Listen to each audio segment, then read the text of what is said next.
আসসালামু আলাইকুম বন্ধুরা, কেমন আছো? আলহামদুলিল্লাহ আমি ভালো আছি। তোমরাও হয়তো আল্লাহ পাকের অশেষ রহমতে ভালো আছো। আমি আজকে তৈরি করেছি বিয়েবাড়ির স্টাইলে পেঁপের চাটনি। আমার পেঁপের চাটনির রেসিপিটা তোমাদের কাছে যদি ভালো লেগে থাকে অবশ্যই একটি লাইক, একটি কমেন্ট, একটি শেয়ার করবে। আর যারা আমার চ্যানেলটি সাবস্ক্রাইব করেছো তাদেরকে অসংখ্য অসংখ্য ধন্যবাদ। যারা আমার চ্যানেলটি এখনও সাবস্ক্রাইব করেনি প্লিজ আমার চ্যানেলটি সাবস্ক্রাইব করে পাশে থাকবে, আমিও তোমাদের পাশে আছি। তো বন্ধুরা, চলো দেখে আসি আমি পেঁপের চাটনিটা কিভাবে তৈরি করলাম।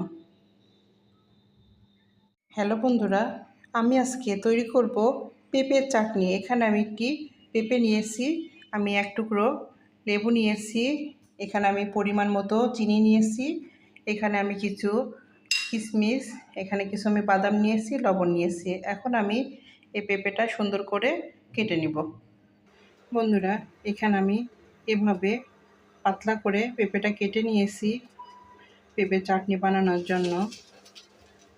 আমি এখানে ফ্রাই প্যানটা বসিয়ে দিয়েছি, এখানে আমি 1 কাপ পানি দিয়ে দিব। এর মধ্যে এখন আমি এই পেঁপে কাটাটা দিয়ে দিব। একটি বলক আসলে আমি পেঁপেটা পানি থেকে ছেঁকে তুলে নেব। বন্ধুরা, এখানে আমার পেঁপেটা হালকা সিদ্ধ করে নেওয়া হয়ে গেছে। এখন আমি ফ্রাই প্যানটা আবার বসিয়ে দিয়েছি। আমি এখানে এবার আরও 1 কাপ পানি দিব। তারপরে আমি 1 কাপ চিনি দিয়ে দেব।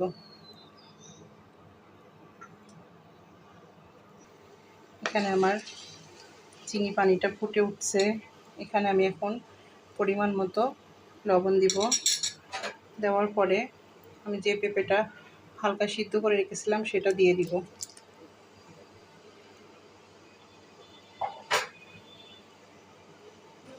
তো বন্ধুরা, এই তো আমার পেঁপেটা প্রায় সিদ্ধ হয়ে আসছে।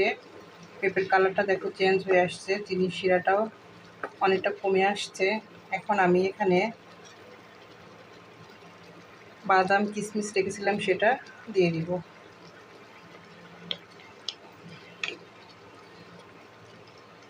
তো বন্ধুরা, তোমরা এইভাবে বিয়েবাড়ির স্টাইলে পেঁপের চাটনি করে নিতে পারবে, খুবই ভালো লাগে পেঁপের চাটনিটা।